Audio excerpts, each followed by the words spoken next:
Good day and welcome to another week of A Week at the Plot. And I'm in the greenhouse to start the week because I have these to go in. These are 3 cucumbers. They're telegraph style, English style cucumbers, which I sowed really late.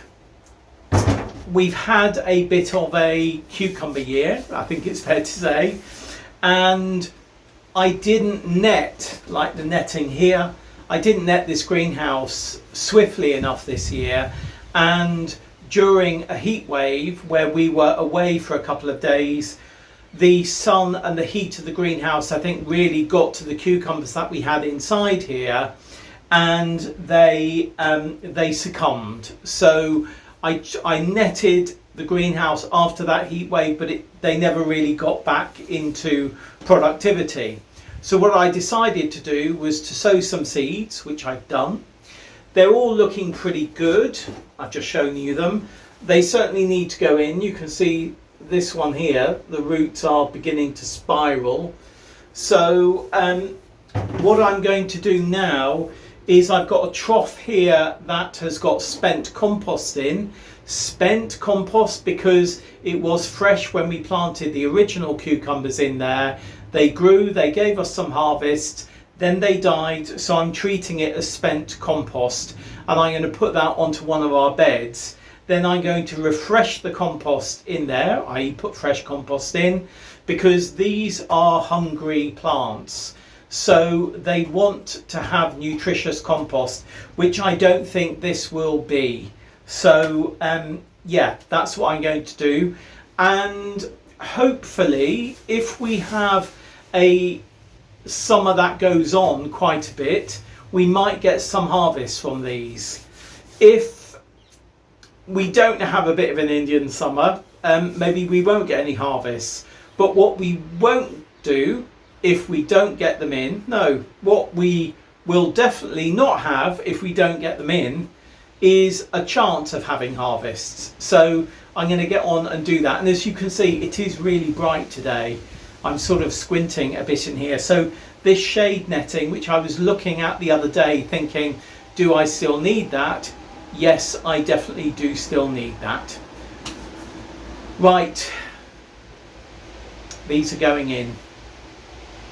Not an ideal setup with the camera, but hopefully you can see these roots are definitely in need of a bit of teasing out. All of them are pretty decent. Just this is fresh compost, as I say, making a hole, firming it down. Let me take my glasses off before they fall off. Really decent plant, particularly that one. I mean all of them, but particularly that one. Compost out, in it goes.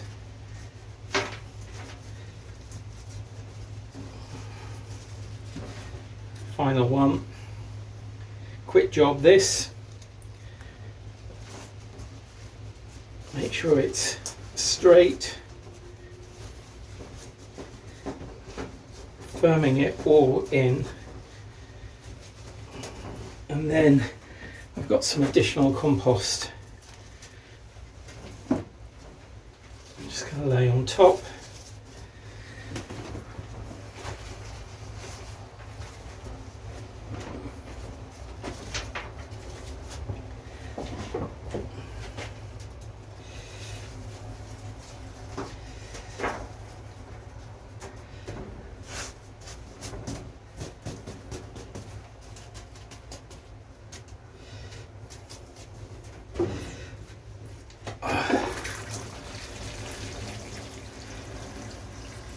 Decent water in.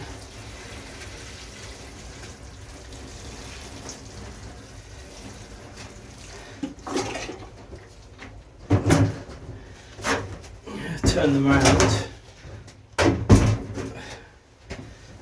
and water them in from this side too. Seems only fair and proper.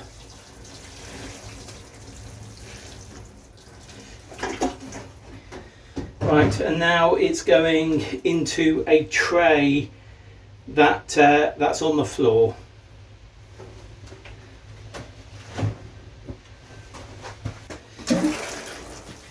Going to give it some more water, and then I'm going to put water in the tray as well. I'm going to put a good maybe inch in the tray, half inch to an inch, and then that will allow water to soak up from the bottom as well. It's fair to say that most of the time in the growing season this year, i.e. from March maybe, I've been keeping on top of sowings and plantings and weeding and that type of thing. I have been putting off a job, and it's sort of coming back to bite me in the arse now. So that's the Cinquefoil. It is, for me here, the most pernicious weed. Give me bindweed any day, give me couch grass any day. Potentilla reptans, which is Cinquefoil, is the thing that really is the struggle on this plot. And to be fair, it sort of is this plot. When I took over this plot, it had been so unkempt for so many years. The whole area was really quite covered in Cinquefoil. It's a beautiful plant when it flowers. It's a wild strawberry. It's a relation to the strawberry, but it sends out runners, and those runners can be meters long, and everywhere where a growing node touches the ground, it can take root. And then when it takes root over a number of years, if it's left to grow, the taproot, because it has a big taproot when it does grow, the taproot can get down to about 18 inches. It really is it's by far my least favourite weed, put it that way. Looks lovely, is terrible for a growing space. Over the years, on this side of the plot, because as I say, it's not there, I've basically been able to take it out of most of the beds by working the beds, generally forking them deep. Even though we're no dig here, we do need to get some of those pernicious weeds with big taproots, particularly Cinquefoil, out, because they will just proliferate. Anyway, I knew that I would need to get on top of the Cinquefoil at some point, and on Sunday I decided to do that. And first off, I started in the bed by the greenhouse. The edging there had become overtaken by this Cinquefoil, and it was sending out lots of runners, and I pulled a lot of it up by hand. With deeper rooted ones, I used a hand fork to get them out. And it was a job, and some of them had grown into the greenhouse as well, underneath the greenhouse frame into the greenhouse. So between the greenhouse frame and the base, the slab base, it had got in under there and grown in, so I had to remove that. A whole load of it had grown around the outside of the greenhouse, so I also removed that. And then I went into the actual paths where the runners seemed to knit together in the grass, and it really is a challenge. And I was pulling up with my hand fork, I was pulling up areas, weeding a couple of end beds where the Cinquefoil was beginning to take hold at the edges. And you know what, in the end I pulled up two full black bags of Cinquefoil. I reckon that what I weeded out the other day, and I really shook the soil off any of these weeds, any of these roots, I weeded out just under 16 kilograms of Cinquefoil. Maybe 5% of that was a couple of dandelions and things like that, but those two bags, and I'll show you one here, they were just full of Cinquefoil. I mean, it's such a pernicious weed. And then I was going along the paths, and I really think that it might be time for me to say goodbye to our grass paths on the plot. I don't mean the path up to the shed. I mean the paths between beds, and maybe anything sort of from the side of the shed down, basically, because the runners are really taking hold and knitting together, and it's going to be quite a job to take them all out. Let me just show you. This is the area where I pulled out that big initial chunk, and I can see here, you know, there's just so much more. But here, this is what I mean. Look how this knits into the grass.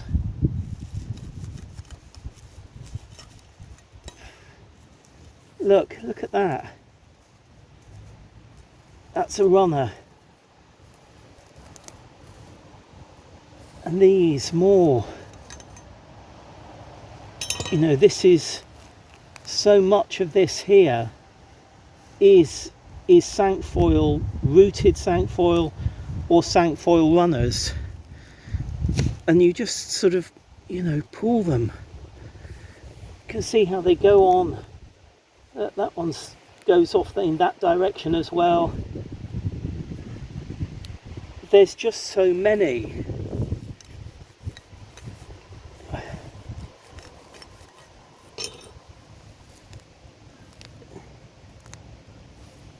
It really is primarily Cinquefoil there. The problem is when I get in between the beds over here. See, look. What's that? That's about 70 centimetres, but here there's so much in here.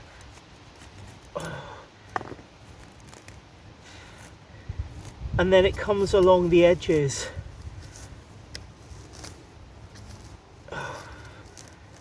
I mean, it's intertwined with weed anyway, but I don't know. I sort of, let's go in here. I'm not sure if you can see this even.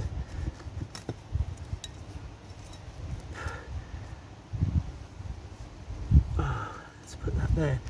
But there's so much running along the edge here.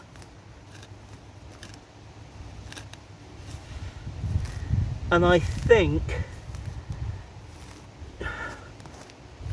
I mean, I will pull it, but I just wonder how much I can actually do. But let's go to another area where there was also some. This is another area where there was a lot of Cinquefoil. And I did weed it out. I did weed a lot of it out. But then I covered this area, as you can see, in Woodchip. And it does seem to me that this area hasn't had the regrowth of Cinquefoil like other areas have. So I'm now thinking, would it be more sensible to say goodbye to the paths between the beds, the grass paths between the beds, and put Woodchip down instead? There's nothing, there was nothing under this Woodchip other than weedy ground, particularly bindweed, but particularly Cinquefoil. So maybe that's the route I've got to go.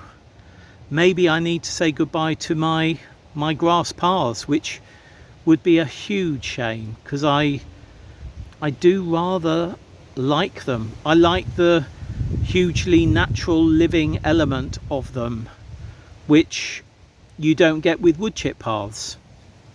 But of course, if this Woodchip is showing me that the management of Cinquefoil is going to be better with Woodchip rather than grass paths, then maybe that's what I need to do. So yes, is it time to say bye-bye to a significant number of grass paths, particularly on this side of the plot? I don't know. We don't have any Woodchip at the moment anyway, but to be frank, it's not difficult to get Woodchip. I could just call up one of our very friendly and good tree surgeons locally, and we would have it, you know, within a day or a couple of days, a whole load of it. So that's not too much of an issue. It wouldn't cost us anything to do. But I just don't really want to lose the grass paths, but maybe I'm just going to have to accept that it's time for them to go. There's no doubt that the Cinquefoil, which has grown back in the Woodchip area, is easier to take out. So yeah, you know, the thing is, if I was here, I don't know, I was going to say if we were here long term, I mean, the chances of us being here long term, you know, more than a couple of years or a year or more now, is pretty slim. We'd need to win the lottery, and of course that's not going to happen. So well, I say that's not going to happen. It did actually happen 20 odd years ago when we moved into our current house. I was working on a show, and the show, West End Show, and the West End Show collapsed on me. Oddly enough, it was a show called Money to Burn, and it owed me 80 grand. And that was, you know, I was a creditor, and it was like a penny in the pound or something. So yeah. Anyway, it just so happens by a very odd coincidence of circumstance that I played a scratch card online, and we won, a Cluedo won in fact, and we won £20,000. So that went some way to paying back my debtors. So my creditors rather, yes, the people I owed money to. So yeah, anyway, paying down my debt. So anyway, where was I? Yes, if we're going to be here, you know what, I just think I need to bite the bullet, don't I? We can't really think about ifs in life, can we? We don't know what tomorrow's going to bring. We have no idea what tomorrow will bring, what tonight will bring, what will happen in, you know, could happen in half an hour. We really have no idea. So I think I need to really think about, do I get rid of those grass paths? I don't want to. I love the natural environment of the grass. I like all the creatures that go through it. I like seeing ladybirds in there. I like seeing bugs in there. I don't even mind seeing woodlice and ants in there. There's no doubt about it with wooden paths, the number of different types of life in that woodchip and that I would see in the woodchip would be greatly reduced. So yeah, I don't think it's good for the general environment, if you see what I mean. Where a grass path is much better for a natural environment, certainly, but needs must. You know, the whole point of an allotment is to be growing food and also growing flowers and other things, if that's your bag and your allotment allows you to do that. So I've got to think of the paths in those terms.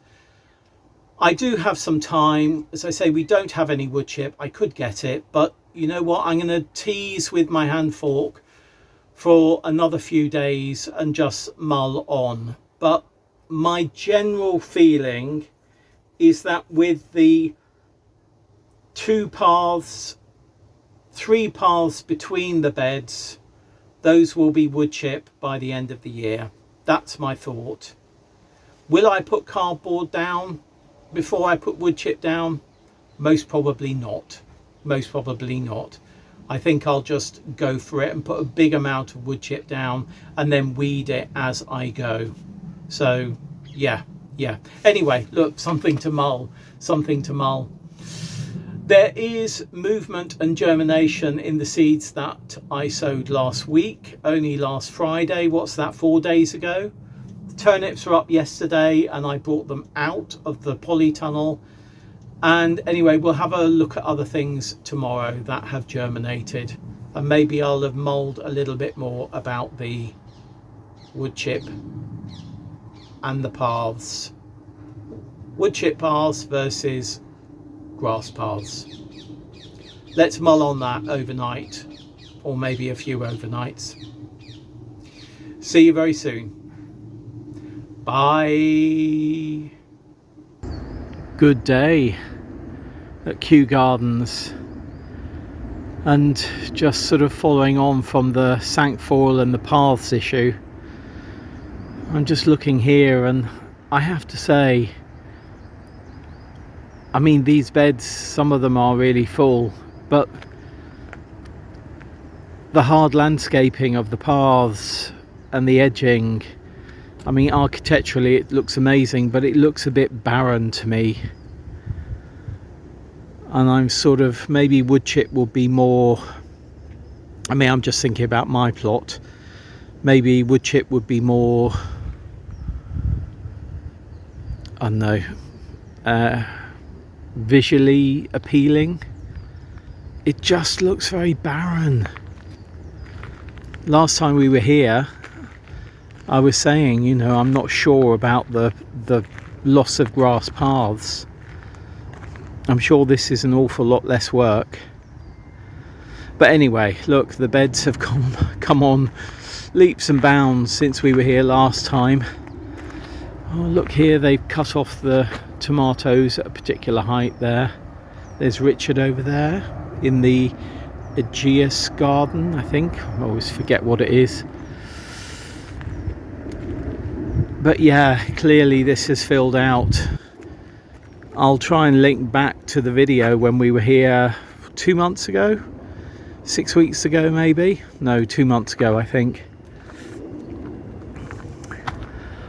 Oh, those are like the school buildings over there of Kew, you know, where a lot of Kew students go, and administrative area.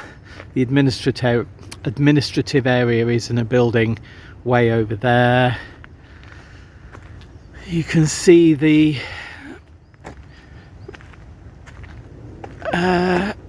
little that's where, oh, what is that? I can't remember what that is, but anyway, the Princess of Wales Conservatory is over there.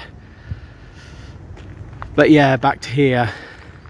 Some beds, I mean, this looks as though something has come out of here recently, doesn't it? Gosh, look at the tomatoes down there.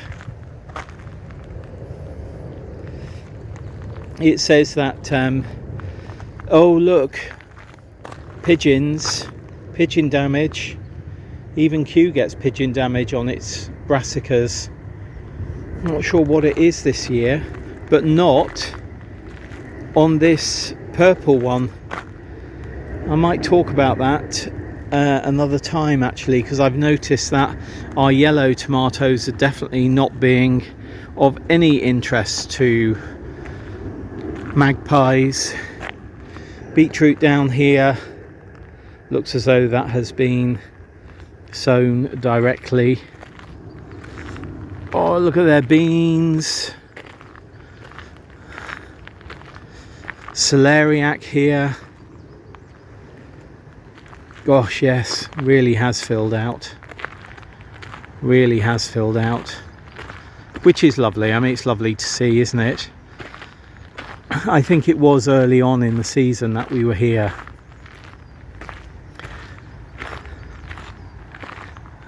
Saving seeds and growing resilience. The Heritage Seed Library. Yeah, we used to be members of that, but can't afford that anymore.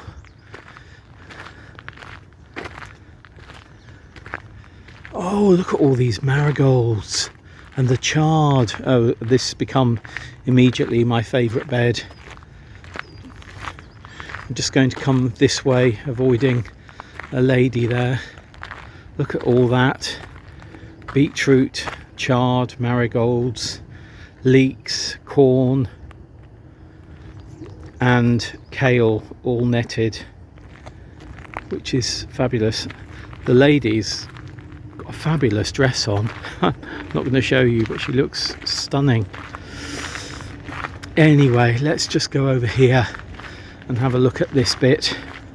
Just a sort of quick pop over from the longer bit that I did a few months ago. Wow, look at the squash. I can see a tromboncino in that. Now these are structures, aren't they? Wow, that's amazing. This is what I would love. Look at that tromboncino in there. Oh, look at that. Is that pink banana or something? Wow. I bet these cost a lot, but they're sturdy. Fabulous. Look at all those beans. Oh, anyway, yes. An amazing area. Always love coming here. Not sure about the path still though. Yeah, have to mull on paths at the plot. We're going to carry on walking and have a little snack somewhere as well from what I bought, our rice cakes or corn cakes that I brought. Right, see you very soon. Bye.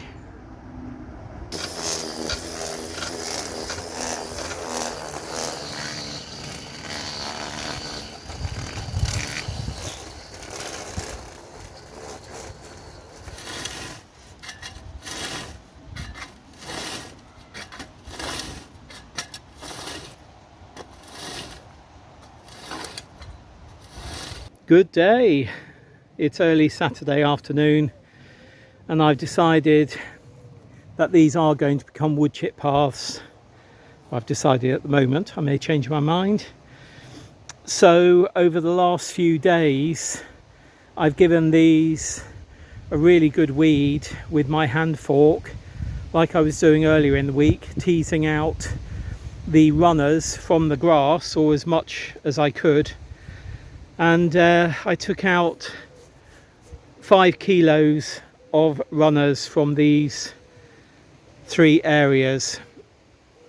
So yeah, I think it's sensible to turn these to woodchip. And in fact, what I think I will do once we have more woodchip is put more down here, or put woodchip down here, more obviously here, and then carry on with the woodchip over there. Yes, I decided best to weed those paths with my hand fork, as I say, and strim them, and I will keep them well strimmed over the period between now and getting woodchip. I think I don't know whether I'll put cardboard down or not. It sort of makes sense to put cardboard down before the woodchip, but we'll see how it goes. We've got plenty if I want to do that. I had to stop.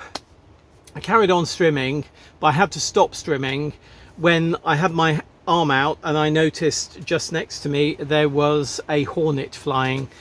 Clearly the hornet was saying, don't disturb my Saturday, I don't like the vibrations, I don't like the noise. So I turned off my strimmer and then just stood there. The hornet went off and I've put my strimmer away. So finished strimming for the day. What am I going to be doing? There's a few things to go in, but I think we'll look at those next week. The rest of my time this weekend is just going to be in weeding. And what I will be doing with all of the strimmed matter that I have raked up is I'm going to be putting that into a black bag and it will go into our compost bin. Gosh, it's really bright in here. It really is. Give me a moment. It's still quite bright in here, though a little bit better for me because there's less squinting. I've just been given a big lot of rhubarb. Isn't that interesting? We had a rhubarb week and using up all the leftover rhubarb that we've got, and we've just been given another really big bunch of rhubarb, and I mean really big bunch. So I think I'll be taking 6 kilos of rhubarb home and 5 kilos of Cinquefoil and other detritus in that raked up strimmed matter. But yeah, I am going to be doing more weeding. We have got quite a heat wave again. Well, not as bad as we've had, supposedly. 29, 30, 31 degrees Monday, Tuesday. That could follow through into later next week. So over the coming days, it's going to mainly be weeding and watering, which is what I have been tending to do. There are areas that are still overrun on the plot, and I think I will do a mid-August tour next week, so do look out for that. But anyway, yes, it's been really a weed chat week this week, hasn't it, with that Cinquefoil, and also a lovely visit to Kew Gardens. I mean, what's encouraging, I suppose, about going to Kew Gardens is you see at this time of year how many weeds are in those beds, because of course they've got so many staff and so many volunteers, but they've got so many beds. You know, one of our plotters back down here, she volunteers actually for historic royal palaces. She volunteers at Kew Palace kitchen garden every once a week, something like that. Before anyone suggests, it's not something I have time to do at the moment, but maybe when we are doing less, if we will ever be doing less in retirement, I'm not sure, but maybe when we're doing a bit less, or if we're doing a bit less, I can think about volunteering again then. Anyway, I am going to leave it here for this week's A Week at the Plot. Quite a mono week this week of Cinquefoil and weeding. I'm sure there's some other things in there as well, but I can't remember what we did right at the beginning of the week. Cucumbers, didn't we? Yeah, the cucumbers are doing fine. They're looking really good in the greenhouse and they are coming on, so that's all fine and dandy. Anyway, any comments, any questions, any suggestions, please do leave them down below. I knew I needed to scratch my nose, but I was hoping to get to the end of that so I could sort of cut it and then come back, but it didn't happen. Any comments, any suggestions, any whatever, what is it? Comments, advice, suggestions, I don't know, questions. Any questions, please do leave them down below and I will get back to you. It may take me a couple of days, but I will get back to you. And whatever is happening in your garden, your growing space or your allotment, I hope you are keeping on top of things. This time of year, it can feel as though there's an awful lot going on, because there is an awful lot going on. Trying to keep your headspace on top of things and not get too overwhelmed is really important. So I hope you're managing to do that. Anyway, I'm going to leave it there. See you very soon and happy growing. Bye.